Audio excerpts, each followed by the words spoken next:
이 시간에는 영수증의 화학이라는 주제로 우리가 일상생활에서 매우 자주 주고받는 영수증에 대한 많은 궁금증들을 한번 해결을 해 보도록 하겠습니다. 여러분은 이 시간이 끝나고 나면 영수증을 어떻게 보관해야 되겠구나, 영수증의 화학 원리는 이렇게 되는구나 하는 많은 것들을 알게 되고 생활에서 이것을 실천할 수 있게 될 거예요.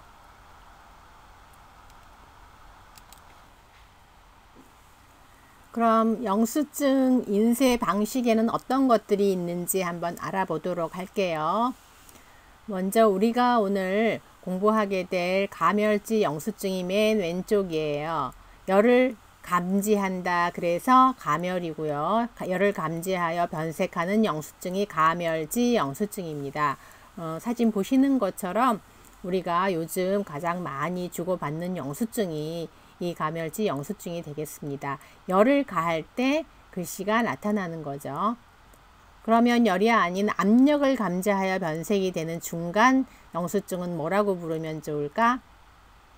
감압지 영수증이겠죠. 감열지가 아니라.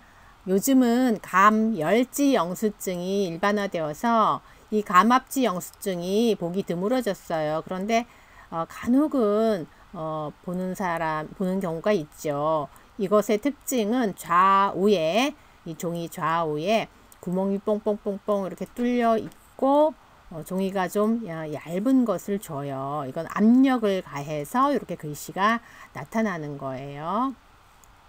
마지막으로 맨 오른쪽 영수증은 손으로 직접 작성을 해서 주는 영수증이에요. 사장님들이 영수증 주세요 그러면 이 간이 영수증, 이 빈 양식에다가 우리가 사는 물건의 물품, 가격, 날짜 이런 걸 볼펜으로 이렇게 적어서 주시는 거예요. 완전히 수동이죠. 가끔 이런 거 볼 수 있어요. 어디서 볼 수 있냐면 문구점하고 또 세탁소 뭐 이런 데서는 가끔 이렇게 영수증 달라는 경우가 많이 없나 봐요. 그래서 달라는 경우에 주려고 이렇게 준비하고 계시더라고요. 자, 그럼 여러분이 뜨거운 클립으로 영수증에다가 글씨를 쓴다고 생각을 해 보세요. 어떻게 해서 여러분이 원하는 글자가 나타나는지 한번 설명해 볼게요. 자, 클립의 끝이 종이에 닿으면 그 종이에 있는 입자들이 녹겠죠? 그러면 여기 종이에, 바탕 종이 위에 동그란 것들이 그대로 이렇게 다른 것들이 그려져 있네. 이게 뭘까요? 제일 중요한 거 두 가지를 표현한 거죠. 발색제와 현색제를 그대로 그려놓은 거예요. 나머지 입자들은 생략한 거예요. 자, 클립의 끝이 요 두 입자에 닿았다고 가정을 하면 요 입자들이 녹아서 반응을 하죠. 열에 의해서 녹잖아요. 그래서 반응을 하면 이렇게 까맣게 색이 변해요. 우리가 영수증 글자를 까만 걸 본다 그러면 이게 까만색인 거고, 파란색 글자가 눈에 보인다 그러면 이게 파랗게 변한 상태인 거죠. 녹아서 반응한 상태. 그래서 이 바탕 종이 위에서 반응한 이 발색제와 현색제가 이렇게 까맣게 변한 것이 우리 눈의 글씨와 또는 그림으로 보이는 이유는 이 검은 부분들이 쭉 연결이 돼서 이어져서 계속 클립이 종이 위를 지나가니까 그 부분이 계속 이렇게 검게 변해서 혹은 파랗게 변해서 글씨와 그림으로 우리 눈에 인식이 된다. 그렇게 생각을 하시면 되겠죠.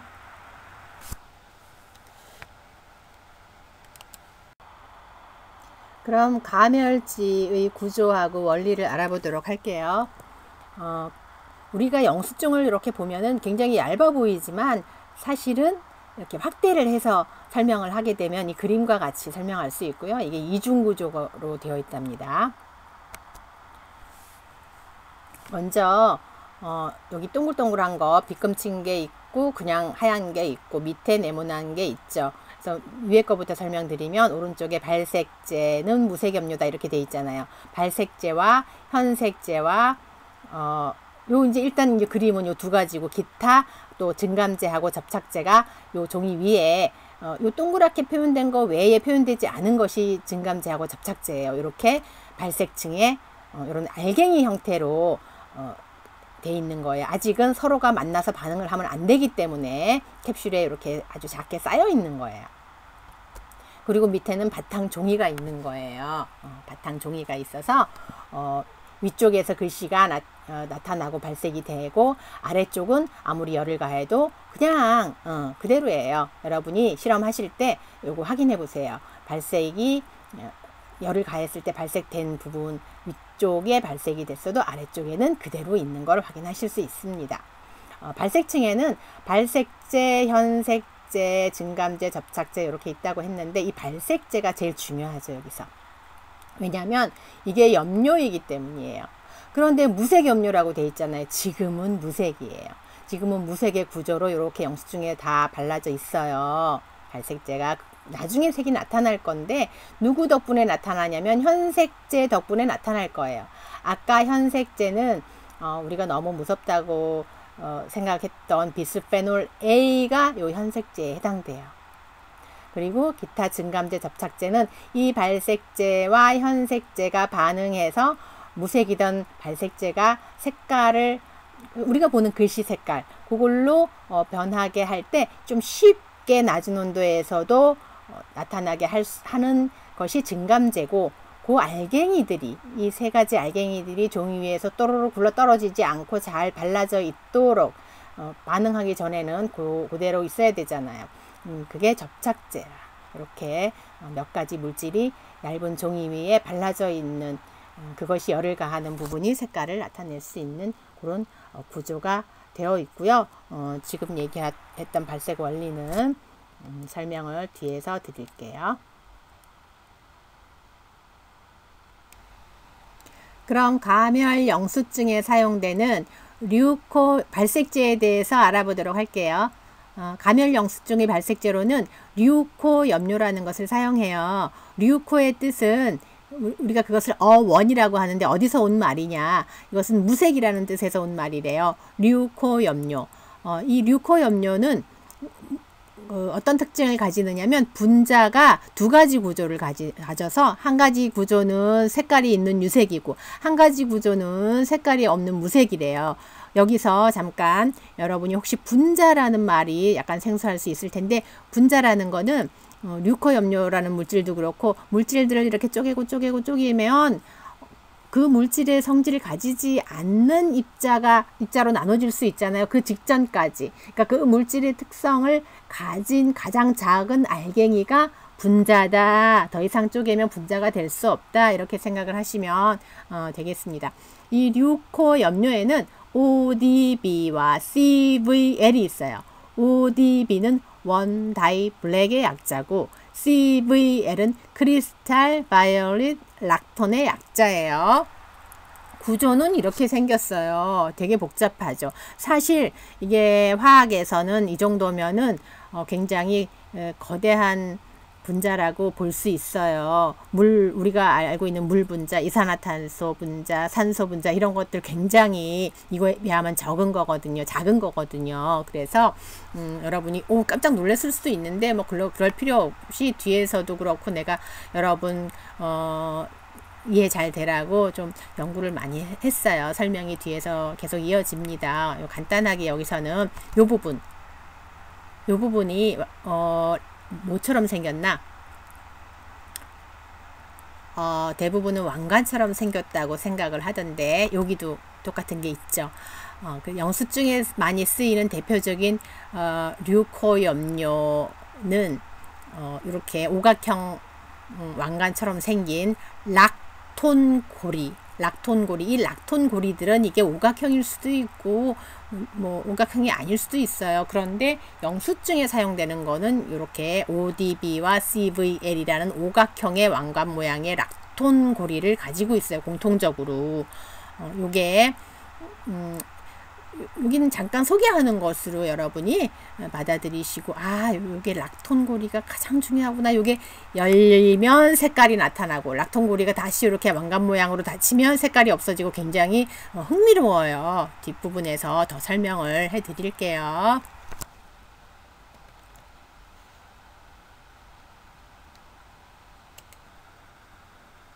그러면 여러분이 좀 미리 알아두면 매우 유용할 그 원소 기호에 대해서 설명을 드릴게요. 자, C는 탄소예요. 그림 노란 원 안에 보면 C라고 쓰여 있죠. 이게 탄소를 얘기해요. O는 산소. 초록색 원안을 보세요. O는 산소. H는 수소. 오른쪽에 하늘색 원 안에 H가 있네요. N은 질소. 그 수소 옆에 보라색 원 안에 질소 있죠. 자, 그런데 여기서 가장 중요한 것은 탄소다. 탄소는 분자들의 골격을 이루어요. 분자는 그 물질의 성질을 가진 가장 작은 알갱이인 거잖아요. 그래서 이 탄소가 분자들의 골격을 이룬다. 이 ODB 분자들의 골격을 이룬다. 그런데 좀 이상하죠? 골격을 이루려면 좀 개수가 많아야 될 것 같은데, 여러분의 이 뼈대라고 생각을 하시면 되는 그런 중요한 부분이잖아요. 그런데 개수가 몇 개 안 되어 보이잖아요. 사실은 생략되어 있어서 그렇다라고 생각하시면 돼요. 어디에 생략되어 있냐면요. 육각형 도형들이 몇 개 있죠. 그 꼭지점에 생략되어 있는 거예요. 육각형이 위쪽에 3개, 아래쪽에 1개, 오른쪽에 1개 이렇게 각각 보이잖아요. 그 꼭지점에 아무것도 씌어 있지 않으면 그 부분은 탄소다. 뭔가 씌어 있으면 탄소가 아니고 그 원소이다. 이렇게 가끔 C를 탄소를 생략하지 않는 경우가 있어요. 노란 원 안에처럼. 이건 설명을 하기 위해서 아니면 강조를 하기 위해서 필요한 경우라서 그래요. 자, 간혹 수소도 생략이 돼요. 필요한 경우에 생략이 돼요. 필요한 경우에만 쓰여지고 나머지 생략이 되는 거죠. 자, 이 꼭지점의 탄소를 생략하는 것은 간략하게 표현하기 위해 그래요. 모든 탄소를 만약에 써준다면 이 분자들이 얼마나 복잡하겠어요. 이렇게만 봐도 여러분이 복잡하다 이런 생각이 잠깐 들었잖아요. 그런데 모든 탄소를 쓰게 되면 너무 화학 그 분자 구조들이 복잡해서 화학이 더 어렵게 느껴질 거라고요. 그렇겠죠. 그래서 생략한다. 탄소의 중요한 부분은 또 하나, 손이 4개다. 이건 뭐냐면 실제로 탄소가 손이 있다는 건 아니고요. 결합을 이 4개의 다른 원자들과 할 수 있다. 이렇게 하시면 돼요. 그래서 손이라고 표현을 이해하기 쉽게 한 거죠. 손을 4개를 뻗어서 각각 다른 원자들과 결합을 하는데 가운데 탄소를 보면 그렇게 손이 4개 뻗어 있는 거를 볼 수가 있죠. 꼭지점에 있는 탄소 생략된 부분들은 보면 간혹 선이 4개예요. 3개예요. 그게 왜 그러냐면 꼭지점이 위로 뻗어 있는 혹은 뭐 아래쪽 꼭지점이면 아래로 뻗어 있겠죠. 거기에 그 뻗은 선이 생략되고 수소가 결합되어 있는 걸 생략한 거예요. 당연하다 이렇게 받아들여서 화학에서는 그런 당연한 부분들은 약속을 해요. 좀 간단하게 나타내기 위해서 생략하자. 그렇게 해서 생략된 부분이죠.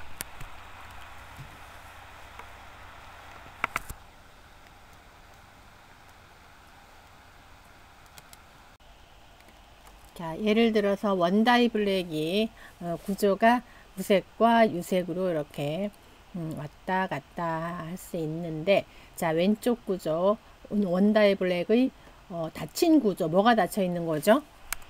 요 락톤고리가 닫혀 있는 거죠. 왕관 모양의 락톤고리가 닫혀 있는 거죠. 요거는 무색이라고 그랬어요. 그런데 수소이온을 받아서 이렇게 COO 왕관이 끊어지고 COOH가 되면 열린 구조 유색이 되는 거죠. 수소 이온이 왕관이 끊어지면서 여기 탁 이렇게 빨간 부분이 끊어지면서 대신에 C 대신에 산소 O와 결합한 거예요. 그래서 COOH가 된 거죠. 그런데 이 락톤고리가 열려서 유색이 된 열린 구조는 이렇게 수산화이온이 주변에 있으면, 그러니까 염기성 용액 속에 이 염료가 들어있거나, 대표적인 예가 그렇죠. 수산화이온이 있으면 이 수산화이온 때문에 다시 고리가 닫혀요. 어떻게 닫히냐면 이 수산화이온이 수소이온과 결합해서 물 분자가 되어버려요. 그럼 굉장히 안정하니까 수산화이온은 어디 수소이온 좀 없나 뭐 이렇게 해가지고 결합을 해버리는 거예요. 그래서 다시 수소를 잃잖아요. 수소이온 형태로 나가니까 누구와 또 손을 잡아야 되는 형태예요. COOH에서 COO만 남았으니까 그쪽에. 그러면 다시 예전으로 돌아와서 아이고 미안했어 아까 이러면서 탄소하고 다시 손을 잡아서 락톤고리를 다시 형성해서 다시 무색이 되는 거예요.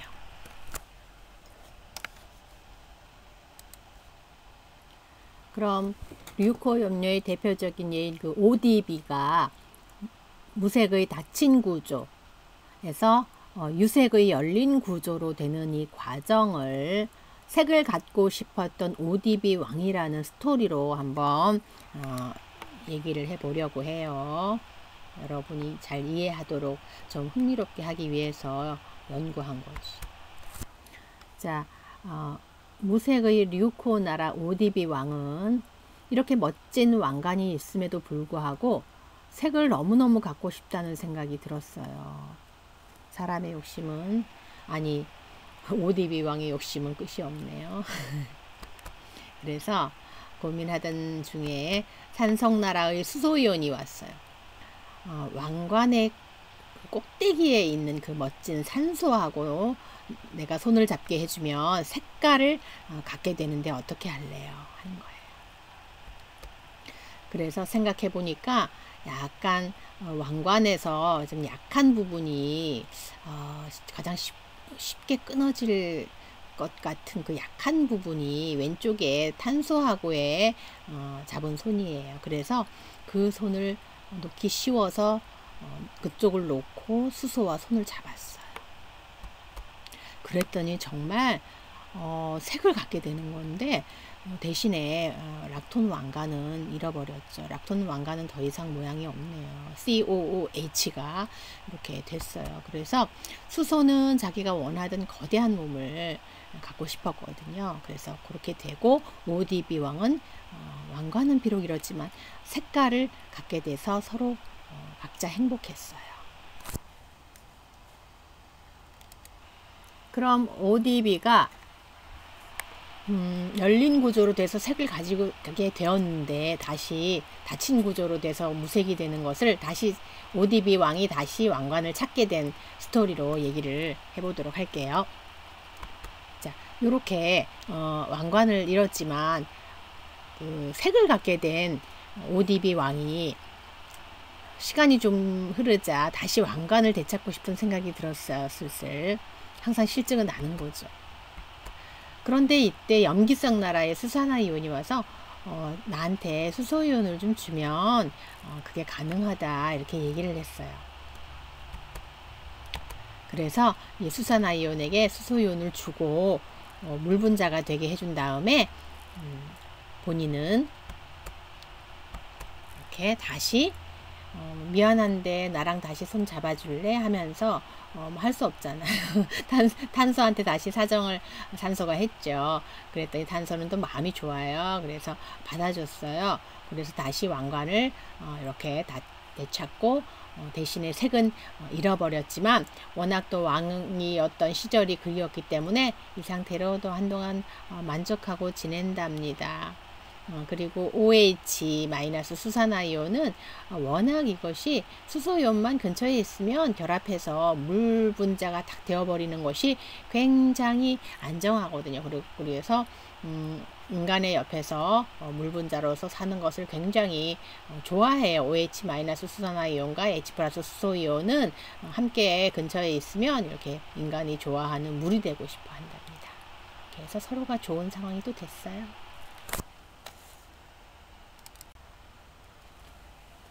그럼 현색제에 대해서 알아보도록 할게요.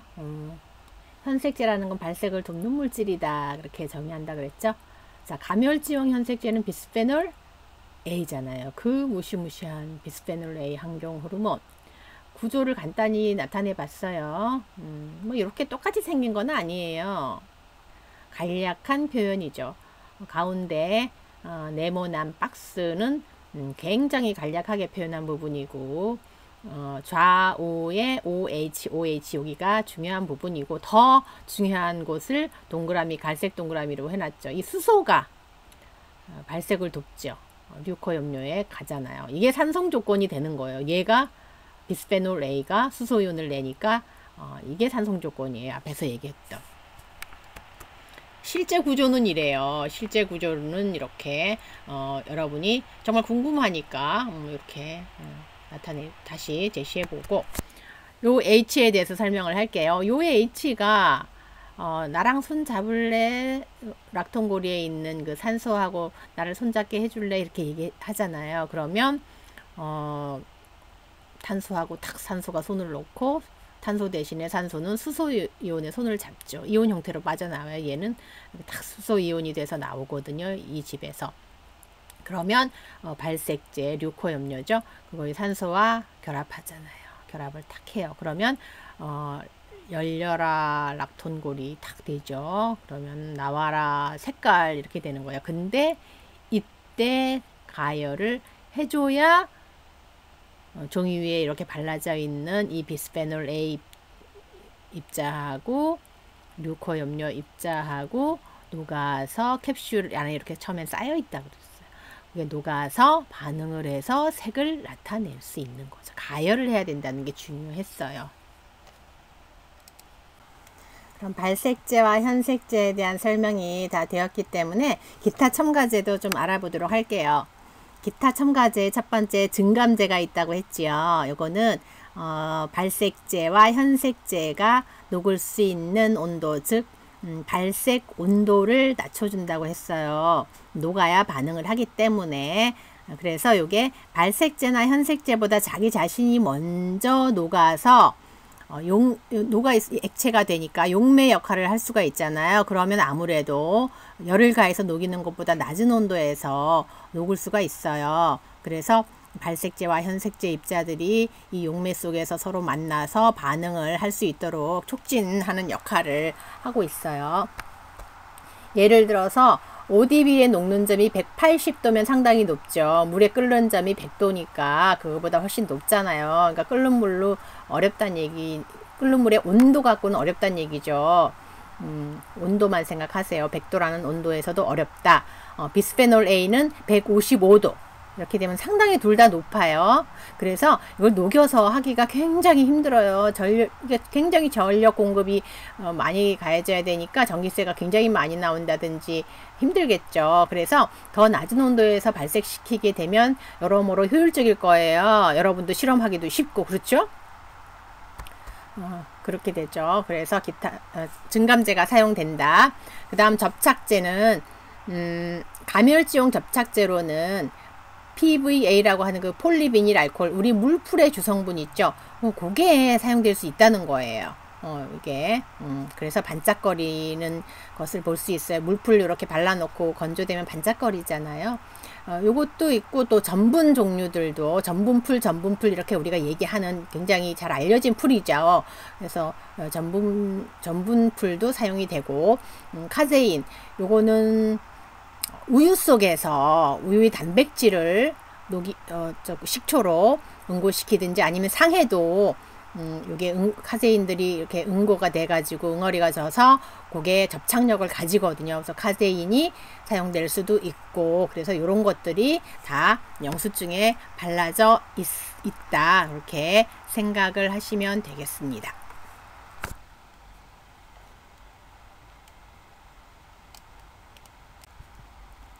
가멸지의 다른 활용에 대해서 알아볼게요. 가멸지의 다른 활용이라고 하는 것은 원래 용도가 아닌 것, 원래 용도는 우리가 영수증에 대표적으로 사용되었었잖아요. 그와 유사한 것들, 뭐 대기번호표 이런 것들이 아닌 상황에서 어디에 쓰이냐는 거죠. 굉장히 유용하게 쓰이고 있더라고요. 열 전도 실험에 먼저 쓰이는 것을 알아볼게요. 자, 이 사진과 같이 이렇게 지금 하늘색으로 보이는 두 막대가 있어요. 근데 알코올 램프가 오른쪽에 놓여 있는데, 이것은 사실은 두 막대의 가운데에 위치해 있어요. 같은 거리에 있는 거죠. 두 막대로부터 같은 거리에 한쪽 끝에 있는 거예요. 맨 오른쪽에 있는 거예요. 그래서 이렇게 가열을 했을 때 이 열 에너지가 어떤 막대에서 빨리 이동하느냐를 실험을 하는데 가멸지가 사용되더라고요. 요 하늘색으로 감아놓은 곳이 가멸지예요. 그래서 금속 막대하고 유리 막대에 가멸지를 이렇게 붙여서 가열하면은 이 알코올 램프로 가열하면서 막대를 따라서 열 에너지가 쭉 이동을 하는데, 이 왼쪽으로 이동을 하게 되겠죠. 오른쪽에 이제 없으니까. 그래서 요게 열 이동하는 것을 열 전도라고 하는데, 알코올 램프 가까운 쪽에서부터 이렇게 까맣게 변색을 하기 시작해요. 그런데 이렇게 보면은 서로 다른 부분까지 까맣게 되어 있죠. 저 안쪽, 바깥쪽 이렇게 얘기를 하게 되면 저 안쪽에 있는 것이 검은 부분이 더 길어요. 그렇죠? 이렇게 바깥쪽에 있는 것이 더 짧아요. 그렇다는 거는 안쪽의 것이 열 전도가 빠른데, 이게 금속 막대라는 거예요. 여기까지. 또 유리 막대는 여기까지밖에 가지 않았어요. 까만 부분이. 그래서 금속 막대가 더 열 전도가 빠르다. 이렇게 결론을 내릴 수 있는 실험에 이용되었어요.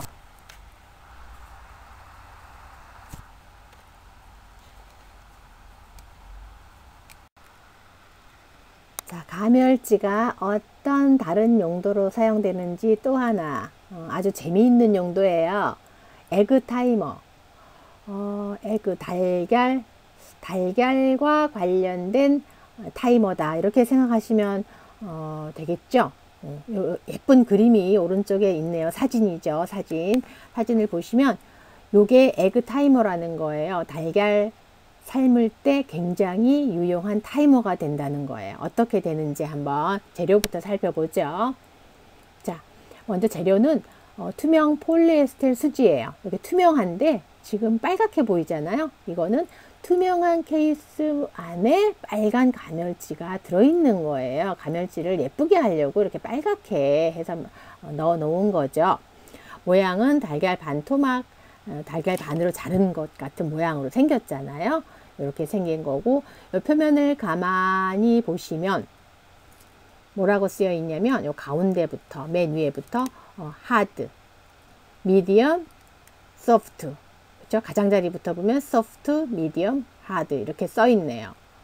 영어로 써 있는 거는 요게 수입품이기 때문에 그래요. 안타깝지만 내가 검색할 때 요거 자료 만들고 하면서 검색할 때까지만 해도 이게 수입품밖에 없었어요. 아마 지금도 그렇겠죠. 얼마 되지 않았기 때문에. 그래서 여러분이 나중에 정말 너무 안타까운데 이런 좋은 것들, 유용한 것들이 너무 외국 것이 많아요. 그래서 여러분이 직접 과학자가 되면 이런 거 많이 개발해 주시면 좋을 것 같습니다. 국산으로 사용할 수 있게. 자, 안쪽에 가멸지가 있는데 가멸지가 이렇게 빨간색으로 이렇게 들어있다. 그래서 예쁘게 하려고. 자, 이 가멸지의 변색 온도는 70도. 아무래도 100도보다 낮은 온도에서 변색이 되어줘야 해요. 왜? 달걀과 함께 삶으려면 그 물의 온도보다 높은 온도에서 변색이 되는 종이는 소용이 없죠. 물의 온도가 100도를 넘을 수 없잖아요. 일반적으로. 그래서 100도보다 낮은 온도에서 끝이 나야 된다. 그래서 70도다. 적절하겠네요. 그러면 사용할 수 있겠어요.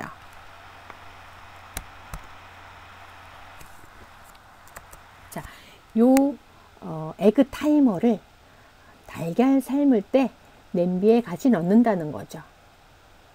이렇게 사진처럼 달걀 2개 있고 그 옆에 에그 타이머가 들어가 있네요. 거기 물만 붓고 이제 끓이는 거예요.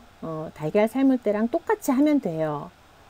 그러면 시간이 지나면서 이 에그 타이머의 바깥쪽부터 가장자리부터 검정색이 서서히 되어 오는 거죠. 말하자면 소프트라고 된 부분부터 서서히 검정색이 되어 오는 거예요. 그래서 달걀이 어느 정도 익었는지 우리가 볼 수 있는, 미리 알 수 있는 거예요. 달걀을 까보지 않고. 소프트, 가장 말랑말랑한 상태로만 익었을 때, 미디엄 중간 상태, 하드는 완전히 익었을 때 이렇게 되거든요.